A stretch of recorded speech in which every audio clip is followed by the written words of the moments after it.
Alhamdulillah kita semua sekarang berada di Jabal Uhud dan di hadapan kita ini ada makbarah para syuhada Uhud. Di antaranya adalah Sayyidu Syuhada Uhud, yaitu Sayyidina Abbas, ammu Rasulullah sallallahu alaihi wasallam, paman Rasulullah sallallahu alaihi wasallam.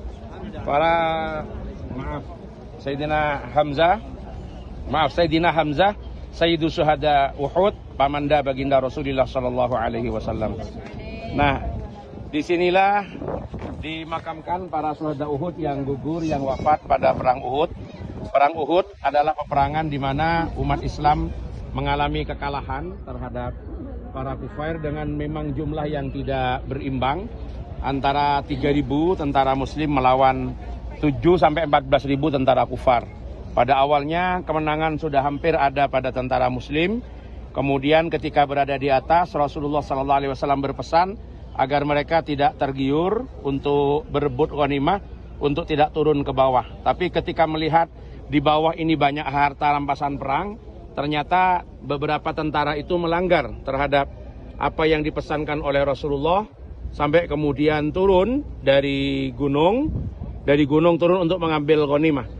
Ketika mereka turun dari gunung, maka naiklah tentara-tentara kufar dan kemudian menyerang mereka dari atas.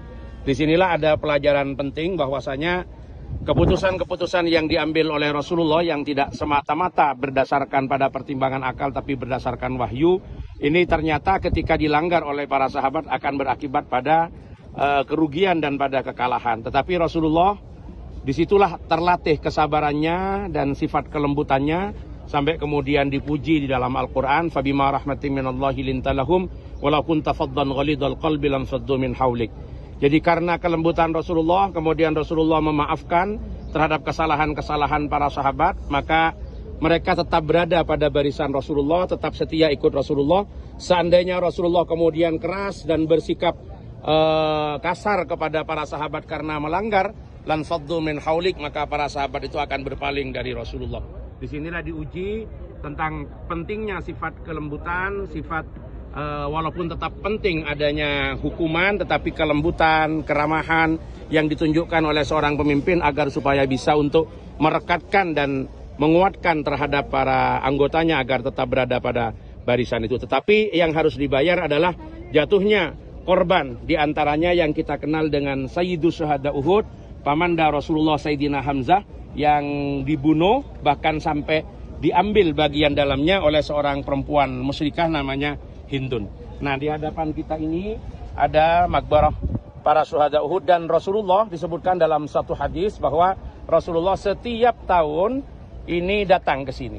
Jadi karena Rasulullah SAW yazuru qatla Uhudin fi kulli haulin, Rasulullah datang setiap tahun ke makbarah syuhada Uhud. Disinilah yang didatangi oleh Rasulullah.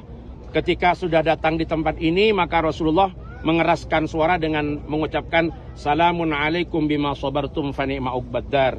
Kemudian salam yang dibacakan adalah assalamualaikum antum sabiqun wa nahnu insyaallah bikum lahikun. Kemudian setelah Rasulullah wafat, kebiasaan ziarah ke makbarah syuhada Uhud ini dilanjutkan oleh Sayyidina Abu Bakar, Sayyidina Umar, Sayyidina Utsman, dan disitulah kita mengambil istilah haul yang sekarang dibiasakan dilaksanakan di tanah air. Jadi haul itu artinya adalah kegiatan rutin tahunan untuk memperingati wafatnya seseorang. Nah, Rasulullah setiap tahun hadir ke sini untuk mendoakan para syuhada Uhud, dan kita juga membiasakan untuk mengenang kematian itu dengan melaksanakan acara haul. Memang Rasulullah datang ke makbarahnya, sementara kita karena mungkin yang kita hauli itu tempatnya itu banyak, kita laksanakan di satu tempat, tapi kita niatkan untuk kita ngehauli beberapa orang secara bersamaan. Disinilah kita akan mendoakan bersama-sama makam syuhada Uhud dengan kita membaca tahlil singkat. Mohon pada Kakanda Ki Hasan Kaprawi untuk memimpin pembacaan tahlil, diniatkan kepada para syuhada Uhud, utamanya Sayyidina Hamzah, pamanda baginda Rasulullah sallallahu alaihi wasallam.